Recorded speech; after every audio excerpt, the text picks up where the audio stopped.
back to my channel. We'll be sharing 3 dinner ideas. These are just 3 meals that I'm cooking this week for our family to maybe inspire you if you're stuck in a rut like I get sometimes on what to cook. So I'm going to show you a very quick Sam's haul that I get, and then we're just going to jump right into the recipes. I got at Sam's Club, I got some plain bagels. And then I've really been wanting to try this. Every time I go, they're out of this. It's that croissant toast. I don't know, it looks so good. I see people like using it for sandwiches and stuff, so I paid up a little bit for that, but I did want to try it. And then I got sourdough bread because I am who I am, and I have not started my journey yet with making my own sourdough. I am trying to research and get into that. I'm going to start that soon. If you have any tips on beginners sourdough stuff, please leave them in the comments for me. And then I also pay up just a little bit for my meat at Sam's Club because I just find that it's worth it. I do not like to taste nasty chicken, y'all. Like, I'm really just funny about my meat. So this is $18.74. The Farmer's Market brand is the absolute best brand for chicken at Sam's Club. I'm serious. It's so tender when you cook it. It's juicy. There's no weird, nasty looking pieces. I got some boneless pork chops. I'm going to be cooking those. And then I get the 3 of the ground beef right here. And I like their ground beef. It's $4.98 a pound. Then I grabbed this Mediterranean pasta salad. I don't know. I've never tried that. It looked good. I'm going to see if Josh wants to eat it with me for lunch. But if that's kale, I doubt he'll eat that. A huge thing of coffee because we're out of coffee. And then something I always get at Sam's is these 2 items. The Just Bare chicken breast. Y'all, if you know what I'm talking about when I say that most frozen chicken has super nasty, like gristly pieces or just weird hard bits in them, this is the absolute best frozen chicken you can get for anything. I put them in tortillas and make wraps. I put them in the air fryer almost every time. That's pretty much how I cook them. And I'll like just chop them up in small size for the kids and make like little nuggets. Oh my gosh, they're so good. And then something else I always get at Sam's is French toast sticks because they are so cheap and you get 50 sticks. So that normally lasts at least a week or 2 around here. And then I get a huge bag of the Caesar salad. And I'll either share that with Josh for lunch, like paired with something else, or that's going to be like a side for dinner one night. So that's everything we got. It's all the groceries. Okay, y'all, the first meal I'm going to be showing y'all is a taco salad. It's starting to get hot here in Texas, so I've really been craving something like just cool and like light. So this is something my mama used to always make us. It's so good. And here is everything that you need to make it. Okay, y'all, so for a taco salad, the one that we make, you really don't need much. You need a bottle of 1,000 Island dressing, some ranch-style beans, a head of lettuce, some shredded cheese. I've got 2 Roma tomatoes to top, and a bag of some kind of tortilla chip. Normally, my mom would always use the plain Doritos. Those were the best in the taco salad, or even the ones that are taco flavored, but those are so hard to find in our area. I don't know why. So you can just use any kind of, corn chip or whatever for the taco salad. The first thing I'm going to do is chop up all of my lettuce and tomatoes because once I get everything chopped up, I like to go ahead and put the lettuce and tomatoes in the fridge to like keep them cold while I start cooking the meat and everything because I don't want it to get warm and soggy. Okay, I apologize if y'all heard that airplane that started flying over my house when I was trying to do a voiceover a second ago. Anyway, so I'm going to go ahead and start browning my 1 pound of ground beef on the stove. And I'm just seasoning this with just some regular taco seasoning. I don't add anything else. And once I get the meat starting to brown, I'm going to go ahead and crush this whole bag of chips. You're going to use the whole bag. I just crush them right there in the bag, play with the baby for a little bit. And then with these ranch style beans, we always drain them and rinse them I don't know why. That's just what we do. But then basically after the meat has cooled down and everything, you're just going to start layering it in a bowl. Now, you will see me in a minute. I run out of room in this bowl, so make sure you have a huge bowl. Everything just goes right in, and then I'm going to use the best utensils that God gave us, and I'm just going to go in with my hands and start incorporating everything together.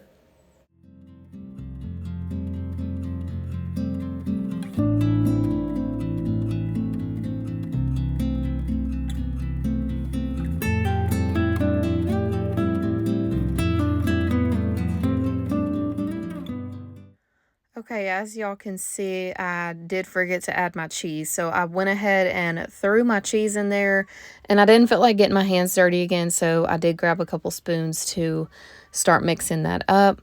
And that was basically it. I plate mine up in a bowl, and I add tomatoes and purple onion on top with a little bit of the Taco Bell sauce because I like a little spice to mine. You could add jalapenos or whatever you like. It's seriously so good, and it's not heavy. That's what I like about it. Okay, y'all, this next meal is not a recipe I follow. This is just something I cook from my heart every now and then, and it's just smothered pork chops. First off, I have this huge pack of boneless pork chops from Sam's, and they are so thick. So I had to trim those up and cut them in half. This is a crock pot meal technically, but before I put them in the crock pot, I like to pan sear them. So I'm going to prep them first by seasoning them with some Cajun seasoning and some Kinder's garlic and herb seasoning. If you have not tried their seasonings, you got to try them. I'm going to turn my stove on medium-high heat and put some butter in my pan. Once my butter starts getting nice and melty, I'm going to go ahead and just add those pork chops right in to start getting that seared crust on the outside. That's what I want. I don't know, y'all. I can't do a naked pork chop. I just can't. Same with chicken. It's got to have a little bit of brown to it. So once I get those in, I'm going to season the other side and let those cook for about 3 to 4 minutes to get a nice, pretty brown color.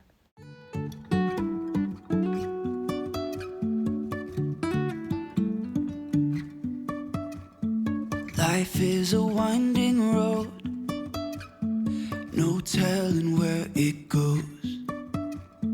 Driving through days and nights, won't stop for traffic lights.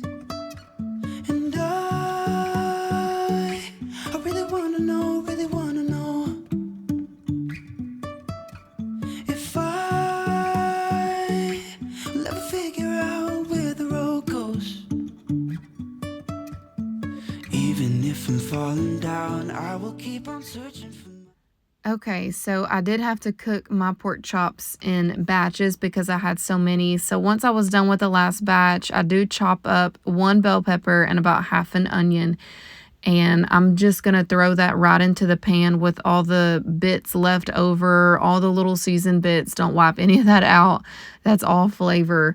And I want these to cook down quite a bit because this is how I get the really good flavor in my gravy. And then I'm going to add a little pat of butter or 2 just because I felt like it was a little dry in there. I cooked these down for a long time to make sure they're very soft. And I'm just going to add as much garlic as my heart tells me to. I love garlic. I feel like you can't have too much garlic. I don't know. Sprinkle a little bit of flour because I want my gravy to, have a little thickness to it. And I cook that down a little longer.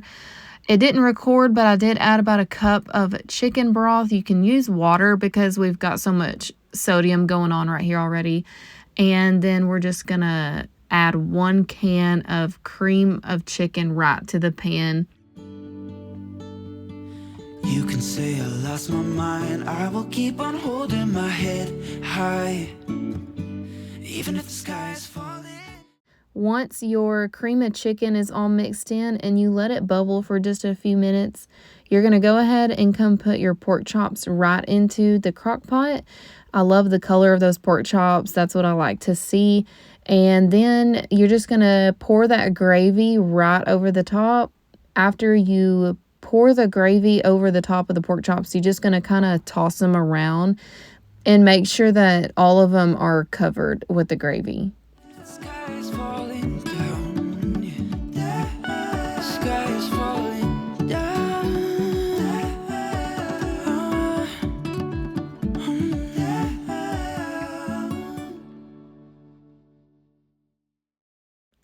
Because I started cooking my pork chops later in the day, I cooked mine on high for about 4 hours.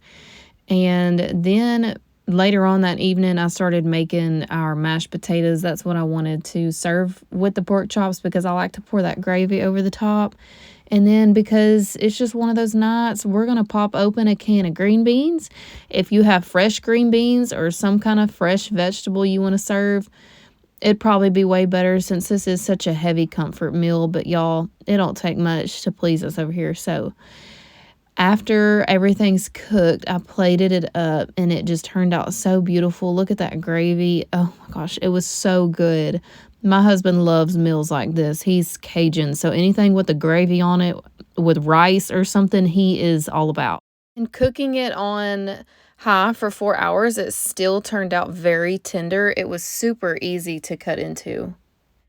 For this next meal, it's a white chicken lasagna. I'm going to start by throwing some butter in a pan, 4 tablespoons, I believe. That's going to be for the sauce of the lasagna. And then I had a lot of cheese to grate up. I believe like 7 cups of mozzarella cheese was what was needed for this recipe in total. So there, I'm just using my favorite cheese grater to grate all that cheese up. Once my butter started getting bubbly and melted down, I'm going to go ahead and add 2 tablespoons of minced garlic. I think it said 2 cloves, but I just used the minced garlic that's in my refrigerator. You only are going to cook this for about 30 seconds or so, just until fragrant. And you're going to sprinkle in 1/4 cup of flour, I believe. I will post this recipe in the description if I'm not getting the measurements totally correct. And once your flour and your butter and your garlic are bubbling, you are going to slowly start adding your milk for this sauce. You don't want to add it all at once. You want to add it just, I think, about a cup at a time until it starts to slowly incorporate. After you have added all of the milk and you have brought it to a low boil, you're going to go ahead and start adding your cheese, starting with the Parmesan cheese. And then we're going to go a cup at a time again for the mozzarella cheese, just adding everything in slowly so it can have its time to melt down. We're going to get all that mixed up and then we're going to set it to the side so we can start layering our lasagna.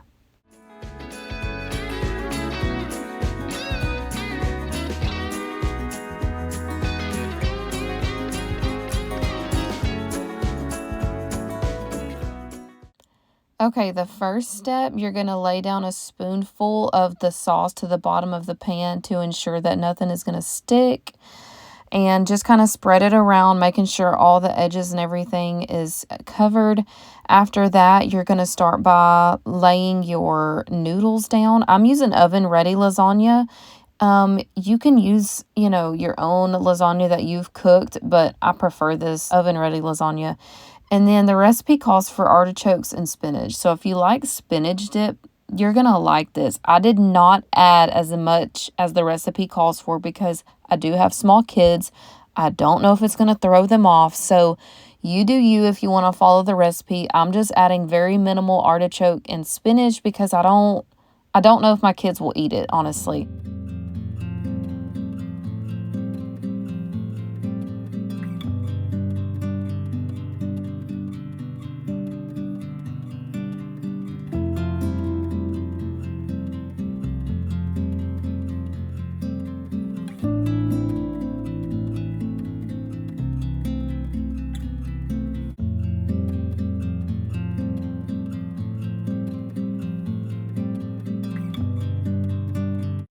So you're just going to go layer by layer. After the spinach and artichoke, then you do the chicken layer.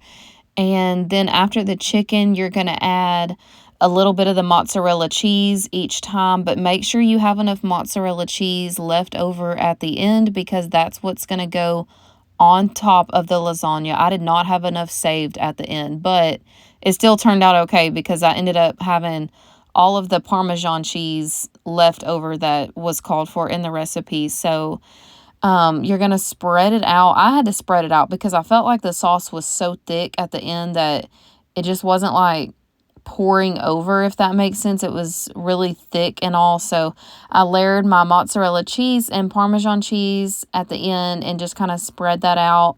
And you're going to put your oven at 350 and pop that in for 45 minutes.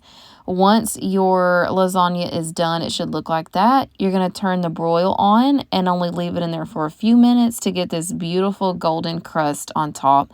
This was so good, y'all. The only thing I would do different was maybe add a little bit more seasonings to the sauce. I would add a little bit of Cajun seasoning or just some garlic or onion powder, but it was still so tasty. Like, it was so creamy and cheesy. I could honestly eat that cheesy crust on top by itself. I hope this video brought you great meal inspiration. Thank y'all so much for watching. I hope y'all have a great weekend.